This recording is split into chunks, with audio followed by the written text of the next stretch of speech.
Okay, what I wanted to focus on from this point out is the idea of creativity. And many of you are running into some challenges with regard to financing.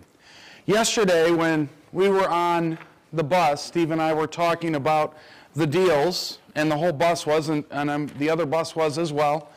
And each one of those deals, in my mind, I was thinking of how I would formulate that deal. Some of the properties, I didn't even have to walk all the way through. Did you guys kind of get that sense? After you kept going, you saw the value immediately. And I thought that was important. Creativity has been something that I've been doing my whole entrepreneurial career. So when I left my corporate position 14 years ago, which by the way was in the environmental field, when I left that, I started buying real estate. My first 3 purchases were a duplex that you heard about yesterday, or the day before rather, that I made a terrible mistake on. It was creative, wasn't it? No money down, but I made a mistake on it. So that's the fine line that we run today of investing creatively but not being over leveraged. So that was a lesson that I learned there. An 8-unit was my second purchase. Did fairly well on that. I learned from my mistake on my duplex. And then also a 30-unit. Right on, thank you. A 30-unit was my third purchase. And as I started to grow with my purchases, I started to implement more creativity. And wow, we've got some people that weren't here the last couple of days. I'm looking at the audience. I'm like, when did you get here? When did you get here? When did you get here? I know some people in the back, but welcome anyway. But I started to use more creativity, but that was not something that was new to me. When I left my environmental position, about 3 months after I left, I had a guy come to me and say, John, I know you're in the environmental industry. I've got a question for you. There's a circus that's coming to town. Now, circuses and me, I don't like clowns. You guys know that, right? So when he said that, I thought, what's happening now? So the circus is coming to Chicago. And it was a fairly large circus. And they have to get rid of all of their water, called gray water, showers, washing the animals, all of that stuff. And they said, you were in the environmental business, what should I do with this? And I said, well, you're going to have to collect all of that and send that through something called wastewater treatment. Well, who do I call? I don't know how to do that. Well, you could call this company, this company, this company. He says, well, why don't you handle it, and I'll pay you to do that. Okay, sure. That one call, a company was actually sold that, but I just want to get to a creative story with that. I got a call from somebody that said they were working or searching to find about 12 million gallons of oil. 12 million gallons of oil. I just thought that was strange. And my answer to them was, no, I haven't heard of this deal. I don't even know who would have that. Hung up the phone. And I said, 12 million gallons of oil. And it was corn oil. I don't know if you guys heard this in Canada, but back about 8 years ago, 10 years ago actually. No, it was more than that. It was probably 11 now. It was from a company based out of St. Louis called Monsanto, a very large company. You've probably all heard of Monsanto. Anybody work there? No? Okay. So I find the company just by doing my legwork. Steve talked about focus today. Just by doing I call it hustle. He calls it, every day staying focused and putting that together. I call it what I'm doing every day for my hustle. So I sourced the 12 million gallons of genetically altered corn oil. By the time I get to Monsanto, all the big companies are there. Waste Management, BFI, all the very large companies. And they all go in there to Monsanto and they make presentations on how they're going to dispose of the oil. And on average, they're charging about 20 to 25 cents a gallon. You can imagine 12 million, 25 cents a gallon. We've got a price of disposal of $3 million. So I'm a little company. I basically work above a room, or above my garage in a room. It's myself and one other person that I have working for me. And many times, and Steve would appreciate this, many times I'm working in my fuzzy slippers, so to speak, yes? I go to Monsanto and I find out the proposal, the bid proposal. It's a packet, it comes to you, you got to bid it just like everybody else. I had insurance for my company, I had everything, but I find myself one guy working above my garage trying to compete with the biggest environmental companies on the planet. And how do you do that? You can't do that without creativity. I don't like competition as much now in my life as I like creativity. And I think this is a perfect segue for what we're doing here in real estate investing. And I've implemented creativity in the majority of all the deals that I've ever done. So how did I work that 12 million gallons of oil?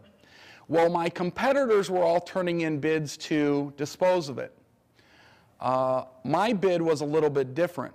I went to Monsanto after I did a little legwork and said, I will pay you 15 cents a gallon for that oil, and I will destroy that oil.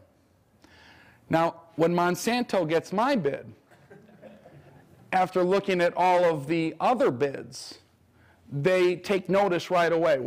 How big is this company? Where's this company at? They've never even heard of this company before. So they call a bid meeting. Every company goes in there. And I go to Monsanto. I'm in St. Louis. And it's just me. And I'm in a room of about 6 people. And they're saying, what is going on with your bid? Because your bid is the only one that's different of all the bids that we got. You're going to pay us for the oil. Is this a typo? Are you sure you didn't mean? Are you sure you didn't mean that you were going to charge us for the oil? And for a brief moment, and you've probably all had this scenario happen to you, for a brief moment you're like, oh my God, did I really goof up here? What am I doing? Right? You probably put in a bid on real estate and you're thinking, what did I just do? I know, I've been there. I've been there. What had happened was, once I got the specs on the oil, things like water content, BTU, British thermal units, all these other things that I had to figure out, I outsourced that to a company that takes oils and burns it for energy. And I used a company out of Texas called Coke Refining.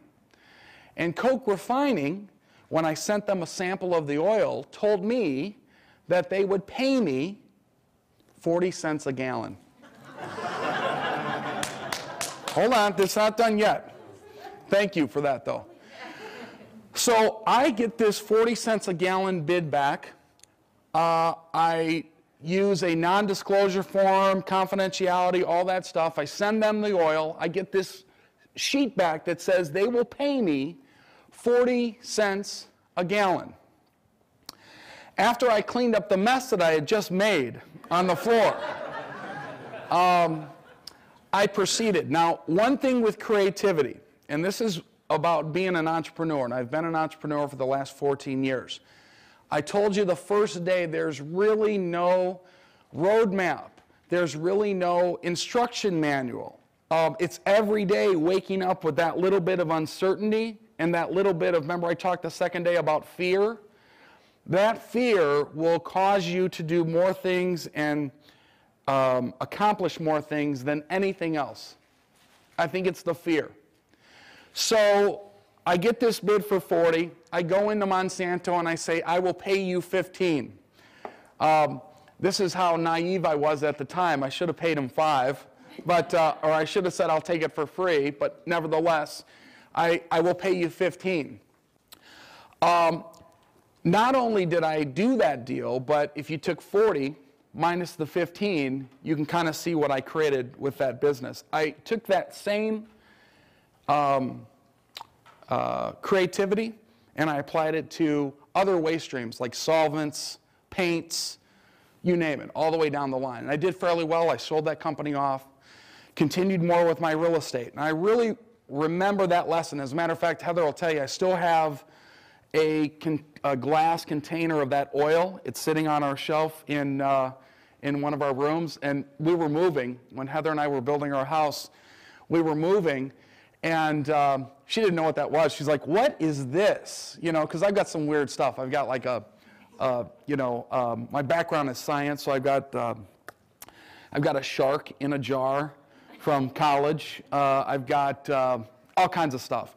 But she's like, what is this? I'm like, don't throw that away. Don't throw that away. And I told her the story, and she actually knew about it. But I look at that oil every day, and I think, how do I take that same thing and apply it to real estate? And I've done that pretty much the last 14 years. So that's what I want to talk about today. Yesterday,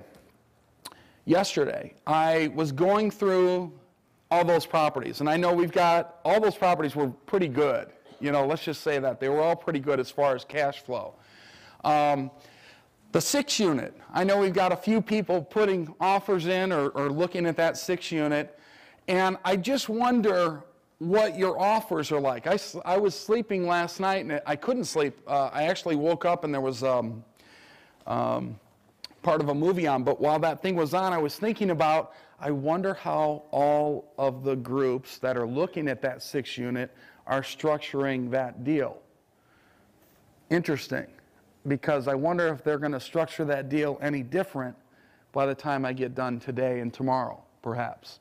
So we'll see. Creativity always trumps competition. Many of your markets, how many people are working within a market real estate-wise right now that there is a lot of competition? Raise your hands. A lot of people. Have you heard me talk, and I know most of the Platts have, but have you heard me talk about the idea that you need to fish upstream? How many people have heard that? Yeah, most of you. Great. Because what we did yesterday, I've known Derek, the realtor, yesterday with the red shirt on. Good-looking guy. Not as good-looking as maybe myself or Steve or Gavin, Sil, Dallas. But you get the point. But I've known Derek for probably 8 years or so. Did he tell you that story, how we met? Okay. And I called Derek, and I said, Derek, listen, we're coming into town. We're rolling in with our crew of 100 and some people, and we need some really good properties to look at. But I don't want properties, or at least I don't want to see a lot of properties that are on the MLS. What pocket listings do you have? Or what pocket listings do you know that other realtor or other agents have in that market? That was a key question that I asked Derek. I set him up differently. In other words, from the moment I talked to Derek, I was talking creatively. I don't care about the stuff in the MLS, because when you go to the MLS or HomePath, HomeSteps, it's a great place to start. But if you want different results, I believe you truly have to fish upstream. The properties that we looked at, or at least half of them yesterday, were pocket listings. They weren't even on the MLS. That is one example of getting creative in that market and fishing upstream. But as Steve said earlier today, you've got to have the relationships.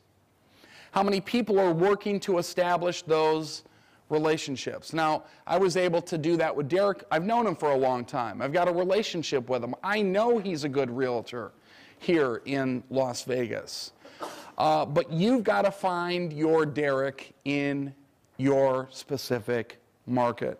That was a big thing. If somebody called Derek over the phone and said, hey, what kind of properties do you have here in Vegas? I'm not sure if he would give them the same opportunities as somebody he knows, has a relationship with. So I think that's the first step with creativity, is understanding the relationship you have with your agent.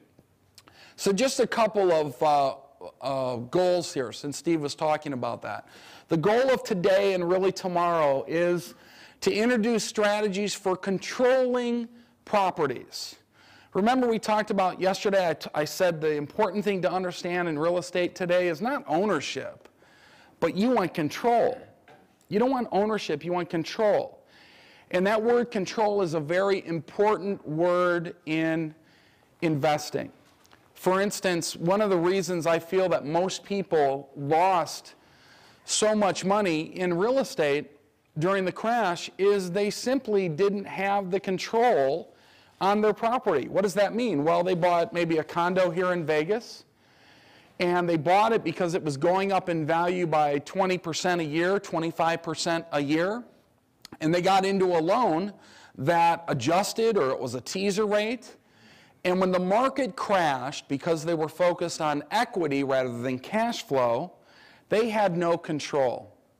So I want you to kind of remember that word and that theme, or one of them, one of the words that I'm going to have you remember. Or the other one is creativity.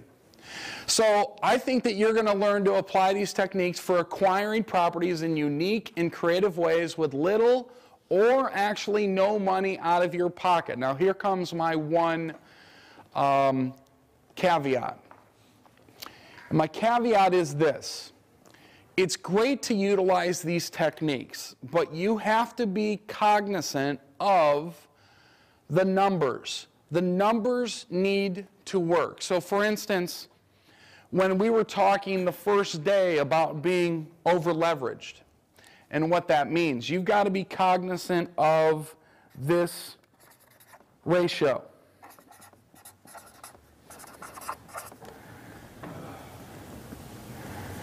Or you could put debt service coverage ratio, either one.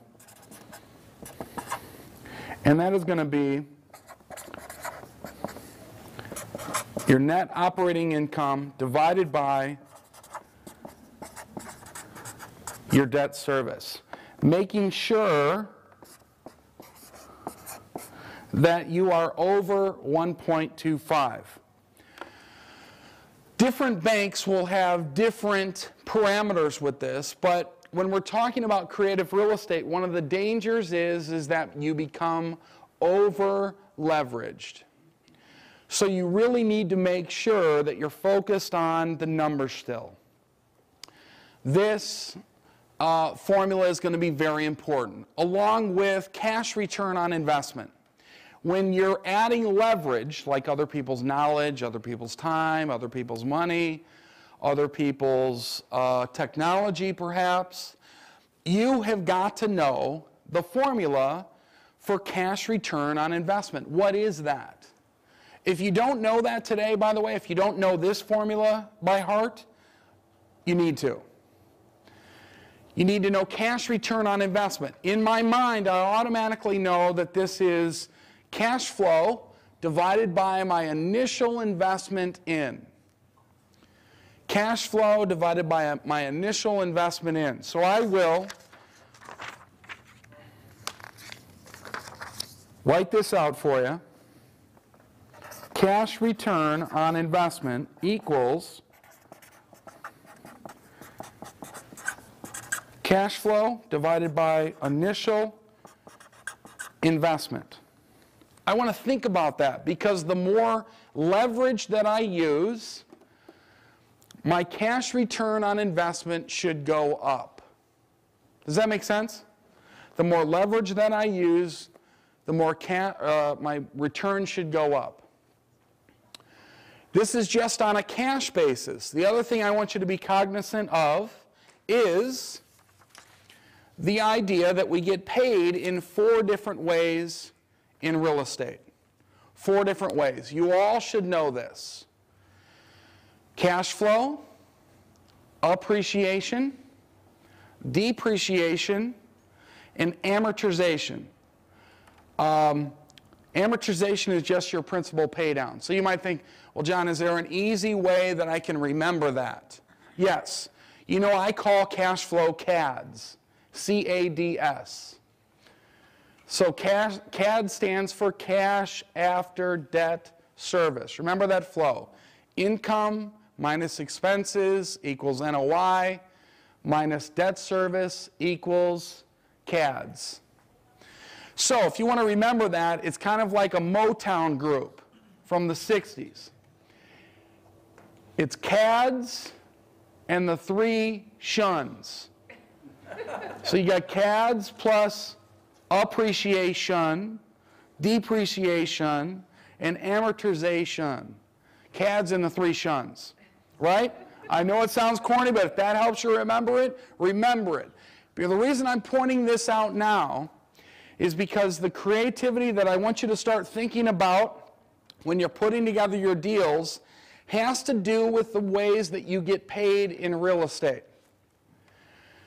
So when you're thinking about using other people's money and you're wanting to pay them a return, how many people are using other people's money right now or thinking about it? Let's put it that way.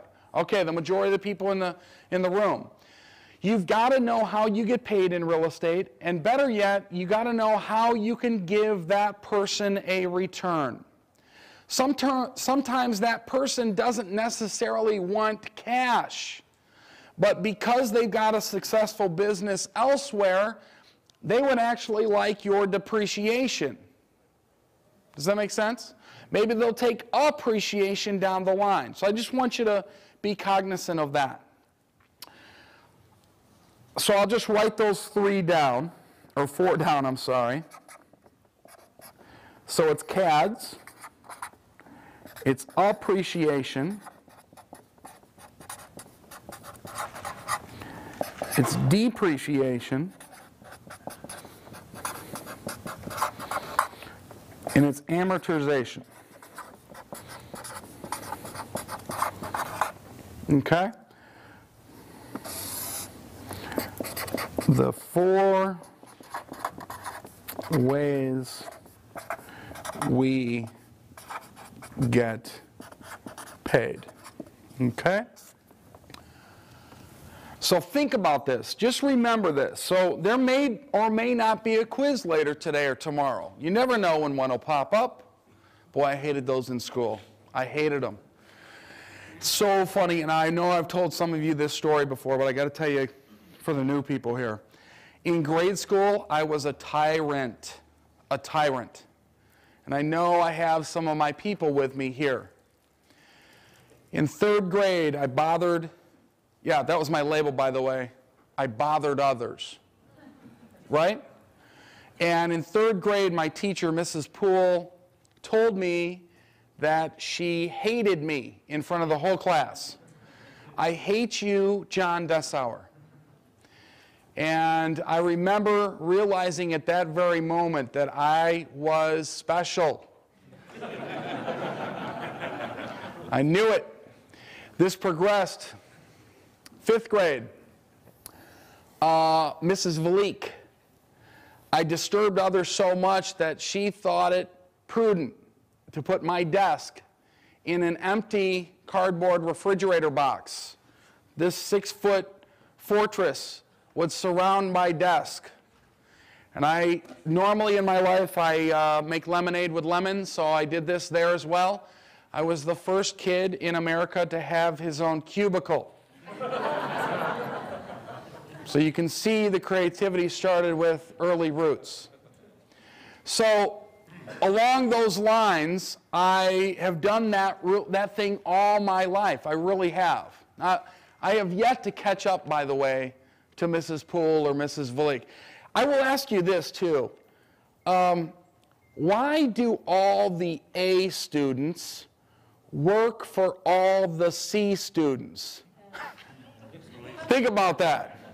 Just think about that. Anyway, so as I transition this, I want to talk about the different, oops, don't hit the power button, John. That would be bad. I want to talk about the different things that we're going to cover. And by the way, please don't worry about writing every single thing down on these slides. That's not the way I'd like you to spend your time here. You will get the slides from the recording, no problem. But I would rather have you, if something's important, I'll say write this down. Or if you see something on there that, I got to have that, certainly write it down. But just like in 3rd grade and in 5th grade, I would rather have you focused on me. Okay? If that would be possible.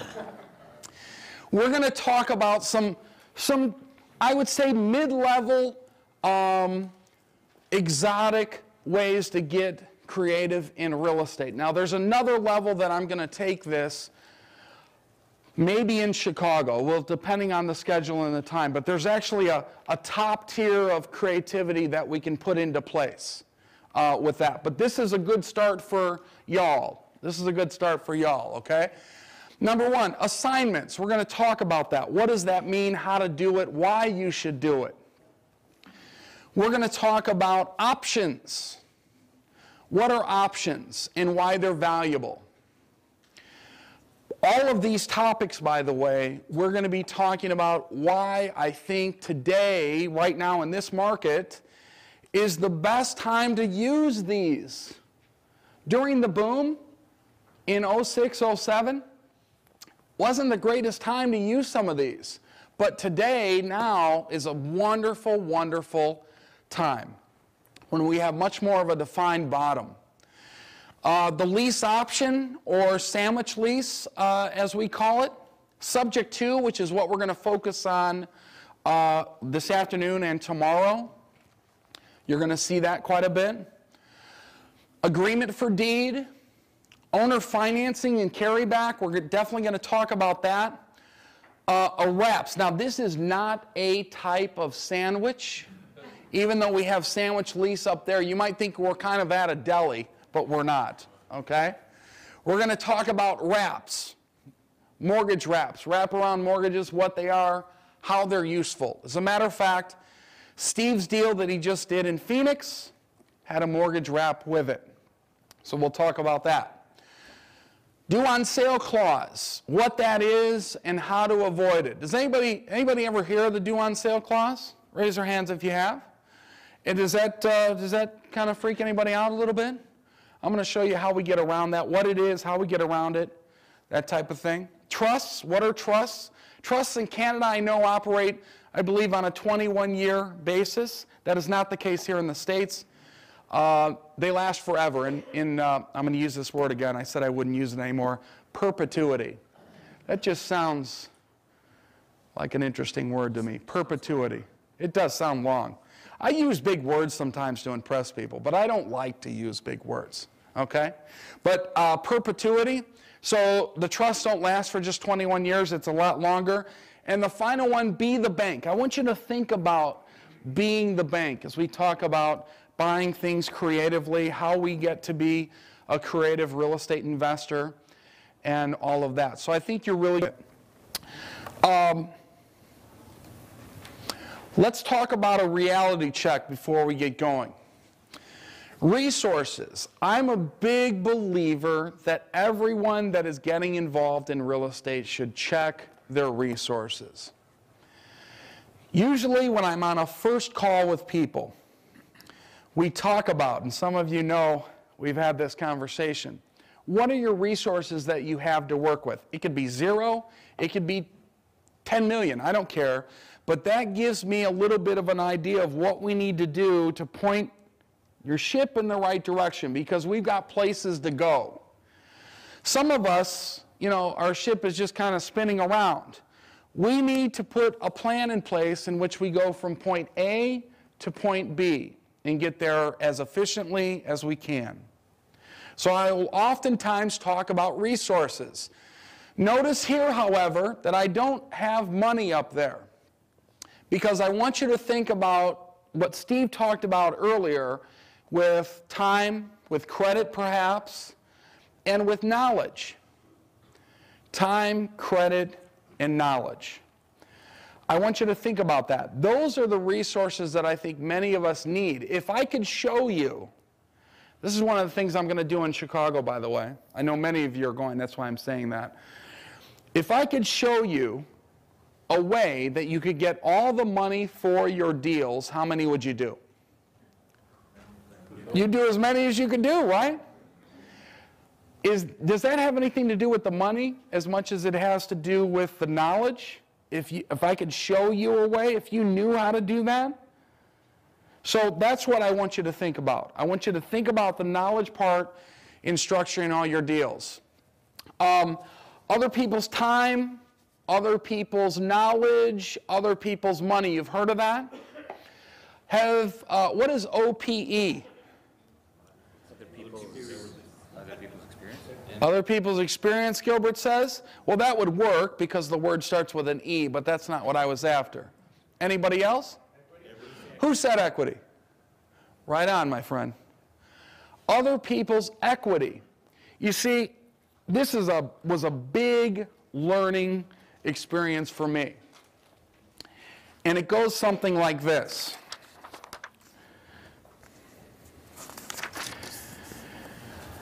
In any real estate deal you do, I'm a simplistic person. Obviously, you can see I don't dress up in suits and ties. This works great with Steve because he's barefoot all the time, so that's great too.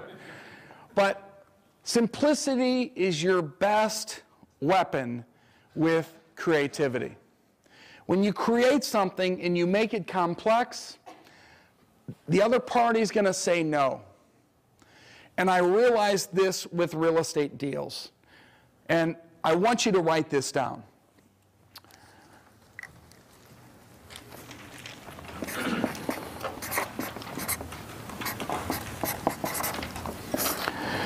With a real estate deal, all you're trying to do is give the seller his or her equity and have them go away.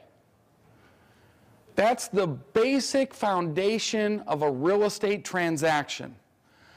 All you're trying to do is give the seller his or her equity and have them go away.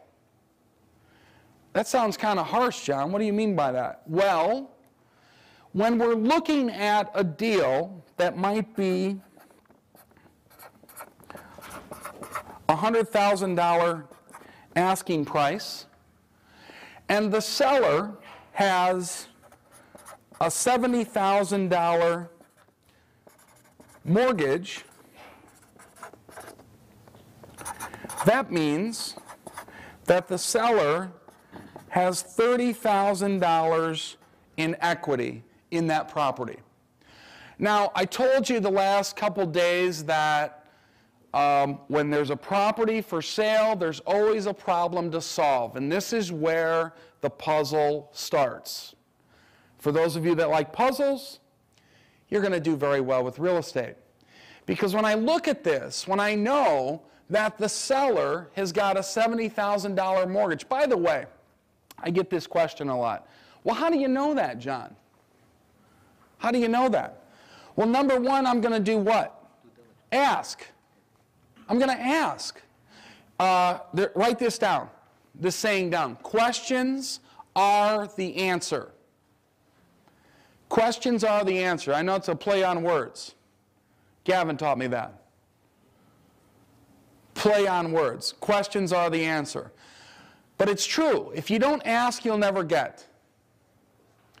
They call that in learning, they call that, this is the other thing Gavin told me at dinner last night. They call that the Socratic method of learning. Socrates, he asked questions all the time to learn.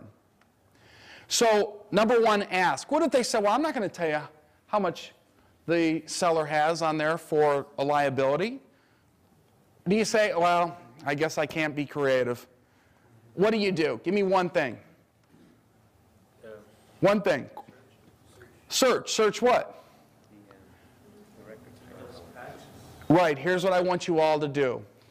I want you to search at the county recorder's office. You can find the mortgage that's recorded on the property of the county recorder's office and the promissory note. From those two things, you can determine how much principal is left on that mortgage, if there is a mortgage. You'll also find out if there's one or not. Once you have this information, you're armed. You're armed and dangerous. Why? Because we know there's $70,000 on there as a mortgage. If we give the seller $100,000, they must, unless other arrangements are made, in parentheses, they must pay off that mortgage. Again, in parentheses, unless other arrangements are made. So the seller at the end of the day is only getting $30,000 at close. So in a transaction, that seller is saying, I want my $30,000 at closing. Remember I said earlier, a real estate transaction is giving the seller his or her equity and having them go away. Well, here's the interesting thing about this. Remember I told you yesterday that sellers have different problems.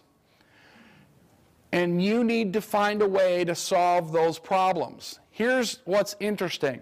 Let me go ahead and take this $30,000 of equity.